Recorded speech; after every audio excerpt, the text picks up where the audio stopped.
నమస్తే. 2026 మాస ఫలితాల్లో జనవరి మాసంలో ధనుస్సు రాశి వారి ఫలితాలు ఏ రకంగా ఉన్నాయో తెలుసుకుందాం. ధనుస్సు రాశి వారికి జనవరి మాసంలో కొన్ని విషయాల్లో అబ్స్ట్రక్షన్స్ ఉన్నాయన్నమాట. ఏ విషయాల్లో అబ్స్ట్రక్షన్స్ ఉన్నాయి?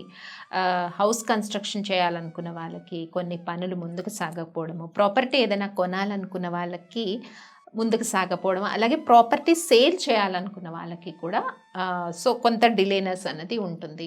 ఆల్రెడీ వెంచర్స్ వేసిన వాళ్ళకి, ప్రాపర్టీ సేల్ చేయాలనుకున్న వాళ్ళకి కొంత అవరోధాలు అన్నవి ఈ మాసంలో ర్యాండమ్గా వస్తూ ఉంటాయి అన్నమాట ధనుసు రాశి వారికి. బట్ స్టెబిలిటీ బాగానే ఉంటుంది, ఫైనాన్షియల్ స్టెబిలిటీ బాగానే ఉంటుంది. తర్వాత సహకరించే వ్యక్తులు ఉంటారు. సొసైటీలో కొంత ఈక్వల్ గివ్ అండ్ టేక్ ఉన్నా కూడా కొన్ని పనుల్లో జాప్యంగా ఉండే సిచ్యువేషన్ ఉంది. తర్వాత విదేశీ ప్రయాణాలు చేయాలనుకున్న వారికి అంటే విజిటింగ్ పర్పస్ వాళ్ళకి కొంత పాజిటివ్గా ఈ మాసంలో సిచ్యువేషన్స్ ఉండే పరిస్థితి అయితే కనిపిస్తుంది. అండ్ విందు వినోదాల్లో పాల్గొనడం, లేదంటే ప్లెజెంట్ ట్రిప్స్ చేయాలనుకున్న వాళ్ళకి ధనుసు రాశి వారికి పాజిటివ్గా ఉంది. ఇంకా కమ్యూనికేషన్స్ చాలా బాగుంటాయి. అంటే ఇటు కజిన్స్తో కానీ, రిలేటివ్స్తో కానీ వాళ్ళ నుంచి కొన్ని సహాయ సహకారాలు అందినట్టుగా అనిపిస్తాయి ధనుసు రాశి వారికి. ఎప్పటి నుంచో మిస్అండర్స్టాండింగ్స్ ఉన్నా కూడా అవన్నీ కూడా కొన్ని క్లియర్ అయిపోతాయి ఈ మంత్లో. వాళ్ళ నుంచి కొంత ఫ్రెండ్లీగా కాన్వర్సేషన్స్ అనేవి ధనుసు రాశి వారికి ఏర్పడే అవకాశం ఉంటుంది. హెల్త్ విషయాల్లో చాలా జాగ్రత్త తీసుకోండి.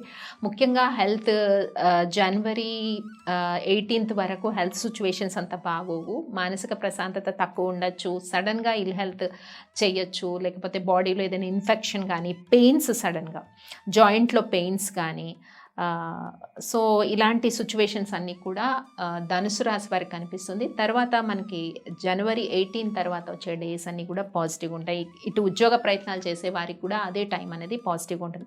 జనవరి 18 తర్వాత increments, promotions or job trials చేసేవారికి, ఇంకా మీడియా రంగంలో ఉన్నవారికి, రాజకీయ రంగంలో ఉన్నవారికి, వీరందరికీ కూడా సిచ్యువేషన్స్ అన్నీ కూడా జనవరి 18 తర్వాత, అంటే పండగలు వెళ్ళిపోయిన తర్వాత, మ్యాక్సిమం 14-15 తర్వాత, పెద్ద పండగ వెళ్ళిపోయిన దాని నుంచి సిచ్యువేషన్స్ కొంచెం పాజిటివ్గా మారే అవకాశం ఉంటుంది. ఇంకా ఫ్యామిలీ సిచ్యువేషన్స్ చాలా క్లమ్జీగా అనిపిస్తాయి, నెగిటివ్గా అనిపించవచ్చు. ముఖ్యంగా హౌస్ వైఫ్స్కి చెప్పేది ఏంటంటే, సడన్గా ఫ్యామిలీలో ఒక రకమైన యుద్ధ వాతావరణం కావచ్చు, లేకపోతే సైలెంట్ వార్ కావచ్చు, మిస్అండర్స్టాండింగ్ కావచ్చు, లేకపోతే కోపంగా మీరే ఒక మాట అనొచ్చు పార్ట్నర్ని, ఇలాంటివి. ఇది ప్రేమ విషయాల్లో కూడా అప్లై అవుతుంది.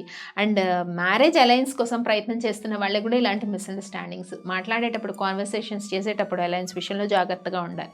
ఏదో ఒక చిన్న మాట అంటే అది ఎదుటివారికి మిస్అండర్స్టాండింగ్ అయిపోవచ్చు.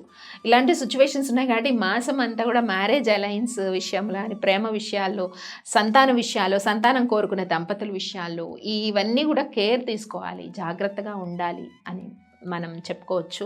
ముఖ్యంగా ధనుసు రాశి వారికి ఆ సిచ్యువేషన్స్ అన్నీ కూడా ఆల్మోస్ట్ జనవరి 23-24 తర్వాత క్లియర్ అవుతాయి.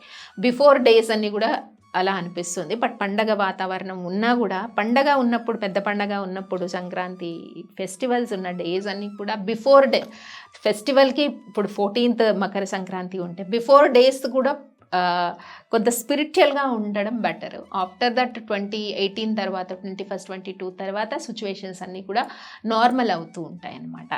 ఏ సిచ్యువేషన్స్ ఎలా ఉన్నాయని, ముఖ్యంగా పూజించాల్సిన దైవం అంటే విష్ణుమూర్తి ఆరాధన, లక్ష్మీనారాయణుల ఆరాధన చాలా మంచిది ఈ మాసంలో ధనుసు రాశి వారికి. ఇలా లక్ష్మీనారాయణుల ఆరాధన చేయటం వల్ల చాలా రిలీఫ్ వస్తుందన్నమాట. ఏవైతే సిచ్యువేషన్స్ పానిక్లో, పెండింగ్లో పడిపోతాయో అవన్నీ కూడా కొత్త రిలీఫ్ వచ్చే సిచ్యువేషన్ ఉంటుంది.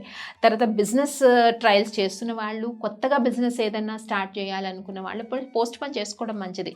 ఈ మాసంలో డిస్కస్ చేసినా ఎవ్రీథింగ్ ఇస్ టర్న్ ఇంటూ నెగిటివ్గా వెళ్ళిపోతుంది అనమాట.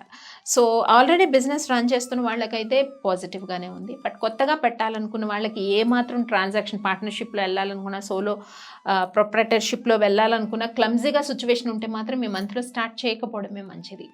ఇలాంటి సిచ్యువేషన్స్. ఇంకా స్టూడెంట్స్ కొంత కాన్సన్ట్రేషన్ చేయండి ఎడ్యుకేషన్ మీద, లేదా అంటే చాలా కమింగ్ మంత్స్లో ఆపర్చునిటీస్ తగ్గిపోతాయి స్టూడెంట్స్కి. హయ్యర్ స్టడీస్ చేస్తున్న వాళ్ళకి కూడా ఇది చాలా ఇంపార్టెంట్ అనమాట. చేసుకోవాల్సిన పరిహారాలు ఏంటో కూడా తెలుసుకున్నాం ధనుసు రాశి వారికి. అవన్నీ మీరు పాటించేయండి. స్వస్తి.